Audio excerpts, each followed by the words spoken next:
श्री शिव महापुराण पंचमी उमा संहिता अथ त्रयस्त्रिंशोऽध्यायः। मरुतों की उत्पत्ति, भूत सर्ग का कथन तथा उनके राजाओं का निर्धारण। सूत जी बोले, हे तात, यह सर्ग स्वारोचिष मनवंतर में कहा गया है। वैवस्वत मनवंतर में जब महान वारुण यज्ञ का विस्तार हुआ, उस समय ब्रह्मदेव द्वारा हवन करते समय जो सृष्टि हुई उसका वर्णन करता हूँ। हे महर्षे, पूर्व समय में स्वयं ब्रह्मा ने जिन 7 ब्रह्मर्षियों को मानस पुत्र के रूप में उत्पन्न किया था, उन्हीं के वंश में उत्पन्न होने वाले देवगणों तथा दानवों में विरोध हो जाने से भयंकर संग्राम हुआ, जिसमें अपने पुत्रों के नष्ट हो जाने पर दिति कश्यप के पास गई।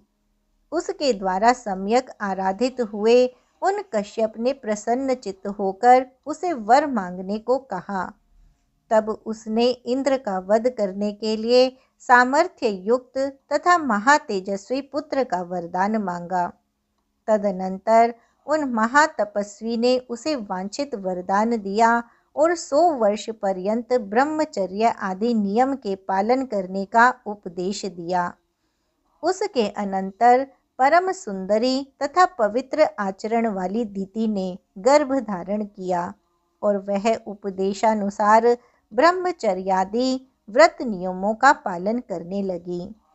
उसके बाद प्रशंसनीय व्रत वाले कश्यप भी दिति में गर्भाधान करके प्रसन्न चित्त होकर तप करने के लिए चले गए।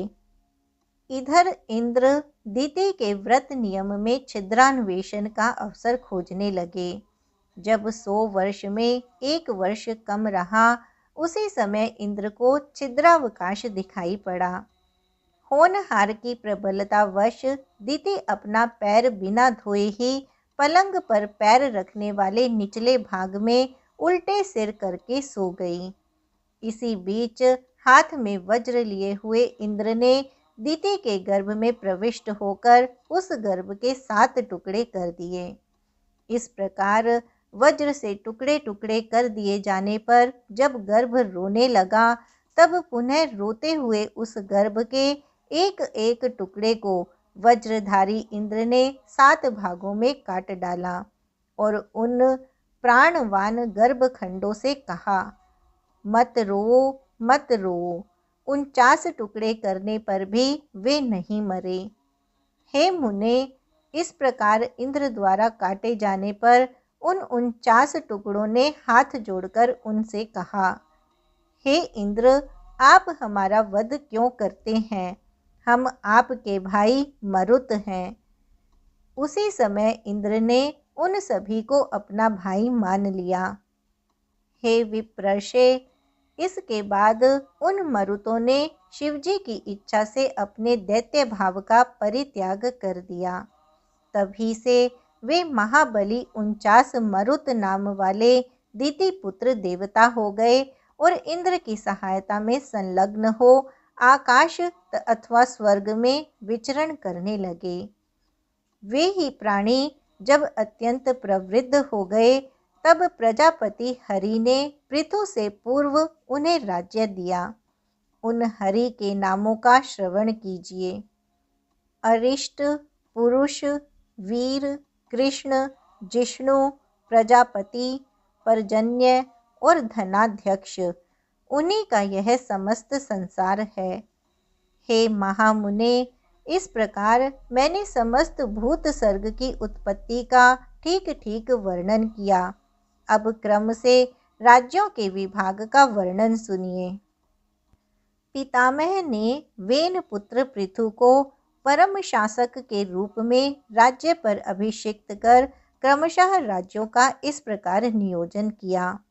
उन्होंने ब्राह्मण, वृक्ष, नक्षत्र, ग्रह, यज्ञ तथा तपस्वियों का राजा चंद्रमा को बनाया।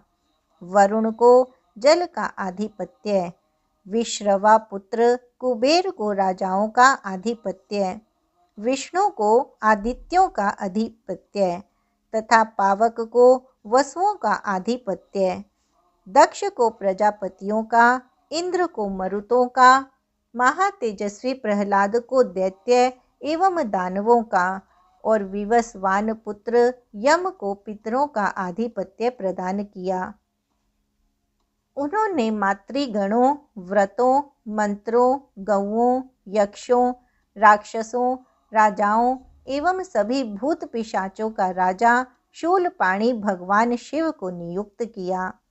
उन्होंने शैलों का राजा हिमालय को, नदियों का राजा समुद्र को, मृगों का राजा सिंह को तथा गाय एवं बैलों का राजा गोवृष को और वनस्पतियों तथा वृक्षों का राजा वट वृक्ष को नियुक्त किया। इस प्रकार प्रजापति ने सर्वत्र क्रमशः राज्य का प्रविभाग कर दिया।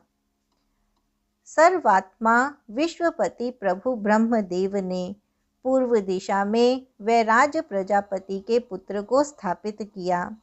इसी प्रकार हे मुनि श्रेष्ठ, उन्होंने दक्षिण दिशा में कर्दम प्रजापति के पुत्र सुधन्वा को राज्य पद पर नियुक्त किया।